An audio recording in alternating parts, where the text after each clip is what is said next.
आप यहाँ अक्सर आते रहते हैं आदमदीर रोड पर? नहीं, मैं तो अभी ड्यूटी से। सही। अच्छा, आपको मालूम होना चाहिए कि अगर आप आदमदीर रोड पे आते हैं तो आपने लेफ्ट साइड पर गाड़ी, अपना रिक्शा जो है वो नहीं लगाना।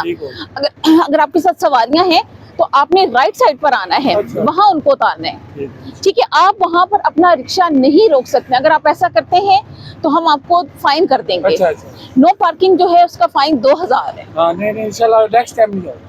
अल्लाह खुश। जी, ये देखें कि अभी एक हाईएस्ट है जो कि यहाँ पे आदमदीर रोड पे आई है। अच्छा, ये आपका रूट तो नहीं है, फिर आप यहाँ कैसे आए हैं?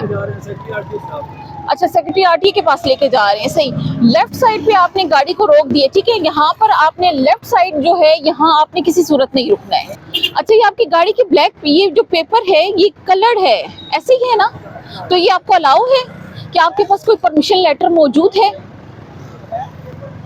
तो ये देखें, ये जो है आपकी गाड़ी का ये जो है ये, इसको क्या हुआ है? आगे जाके उतारेंगे, लेकिन इतने अरसे से आप इसको इसी तरह चला रहे हैं, तो ये हम इसको रिमूव करवा लेंगे। आपको मालूम होना चाहिए कि जो है अगर आप लगाते हो टिंटेड ग्लासेस हैं आपके तो 500 रुपया उसका फाइन है। अभी हम इसका चालान आपको भरना पड़ेगा।